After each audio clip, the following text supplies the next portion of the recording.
Hello നമസ്കാരം, ഞാൻ സുദീപ് പഴയടം ഗുരുവായൂരിൽ. എന്നോടൊപ്പം കൃഷ്ണപ്രസാദ് ഏട്ടനാണ്. ചേട്ടൻ വളരെ ഗുരുവായൂരപ്പൻ്റെ നല്ല ഭക്തനാണ്. നമസ്കാരം. നമസ്കാരം.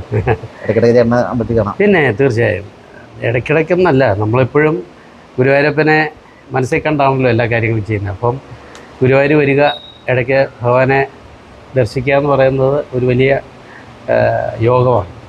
ആ യോഗത്തിൽ നമുക്ക് ഭഗവാൻ അനുവദിക്കുന്ന സമയങ്ങളിൽ വന്ന് തൊഴുതു പോവുക എന്നുള്ളതാണ് നമ്മുടെ ഈ ഒരു ജീവിതത്തിലെ നമ്മുടെ ലക്ഷ്യവും കടമയും.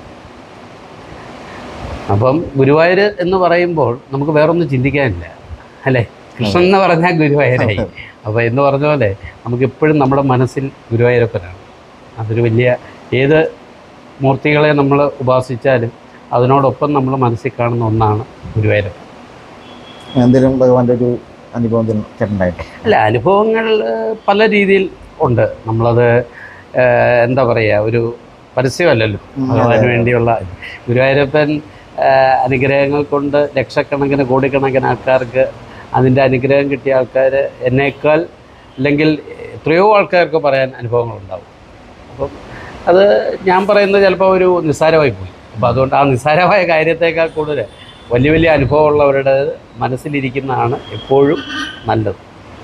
ചേട്ടൻ്റെ പുതിയ സിനിമകളൊക്കെ വളരെ ഒരു ഇതിലാണ്, എന്നാലും ഒന്ന് രണ്ട് ചെറിയ പടമൊക്കെ ചെയ്യുന്നുണ്ട്. പിന്നെ ഇപ്പോൾ ഒരു കർഷകൻ എന്നുള്ള രീതിയിൽ നെൽകൃഷി ചെയ്യുന്നു. അപ്പം അങ്ങനെ കാർഷിക മേഖലയിൽ ഉണ്ട്. അപ്പം അതൊക്കെയാണ് ഇപ്പോഴത്തെ ഒരു കാര്യങ്ങൾ നടന്നുകൊണ്ടിരിക്കുന്നത്. ഇപ്പോൾ അടുത്ത് ലാലേട്ടനായിട്ടുള്ള വീഡിയോ വൈറലായിരുന്നു. അത് ഞങ്ങളുടെ അമ്മയുടെ മീറ്റിങ്ങിൻ്റെ ഒരു ഫംഗ്ഷൻ, റിപ്പബ്ലിക് ഡേക്ക്.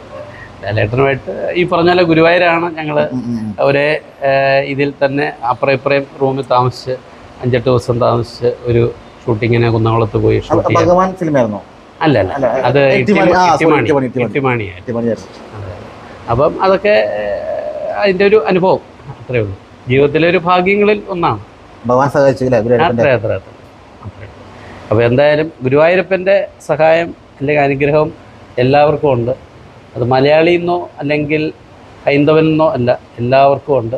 ആ അനുഗ്രഹം എല്ലാവർക്കും ഉണ്ടാവട്ടെ. അതുകൊണ്ട് അഭിവൃദ്ധി ഉണ്ടാവട്ടെ. വളരെ സന്തോഷം ചേട്ടാ. Thank you very much. Thank you.